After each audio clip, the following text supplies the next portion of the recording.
बल्कि 7 ज़मीनें, बिल्कुल उसी तरह जैसे 7 आसमान। अब सवाल ये है कि ये 7 ज़मीन बैन एक मुतय्यन, मालूम, साख्ता जगह के लिए आता है। इसीलिए कुरान मतलब है ज़मीनें एक के नीचे एक हैं, तह दर तह निज़ाम मौजूद है।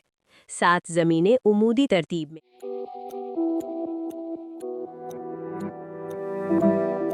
अल्लाह ताला सूरत तलाक़ में फरमाता है, अल्लाह वो है जिसने 7 आसमान पैदा किए और ज़मीन में भी उन्हीं जैसी 7 बनाई।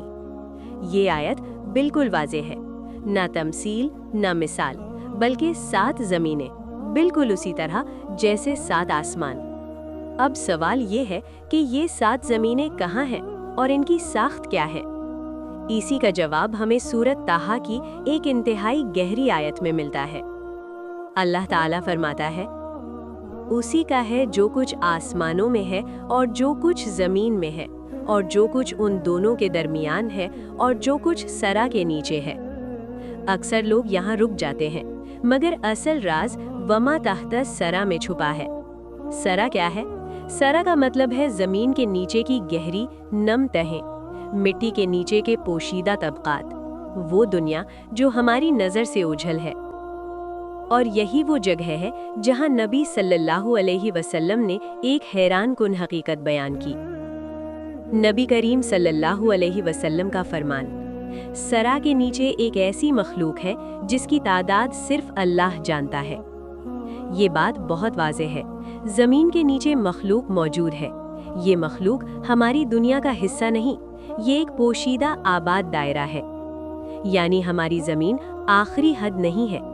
7 ज़मीनों की तरतीब। अब यहाँ एक और निहायत अहम हदीस सामने आती है। नबी सल्लल्लाहु अलैहि वसल्लम ने फरमाया, जो शख्स नाहक ज़मीन पर कब्ज़ा करे, क़यामत के दिन उसे 7 ज़मीनों तक धंसा दिया जाएगा। सही बुखारी। ज़रा गौर कीजिए, लफ्ज़ इस्तेमाल हुआ है धंसा दिया जाएगा। ये उफ़क़ी हरकत नहीं, ये उमूदी नुज़ूल है। इसका मतलब है ज़मीनें एक के नीचे एक हैं, तह दर तह निज़ाम मौजूद है। 7 ज़मीनें उमूदी तरतीब में है। यही वो तसव्वुर है जिसे कुरान बार बार इशारों में वाज़ेह करता है। आसमान और ज़मीन के दरमियान क्या है?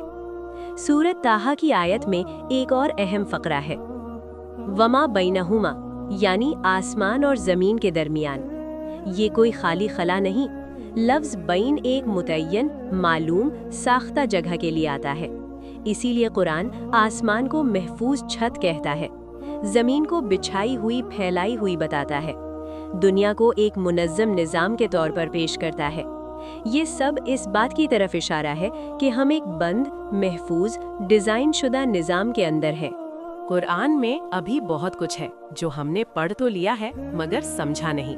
अगर कुरान की ये आयत आपको आम सोच से हटकर कुछ सोचने पर मजबूर कर रही हैं, तो इस वीडियो को लाइक करें और चैनल को सब्सक्राइब करें। तब तक के लिए सोचिए और कुरान को सिर्फ पढ़िए नहीं, समझिए।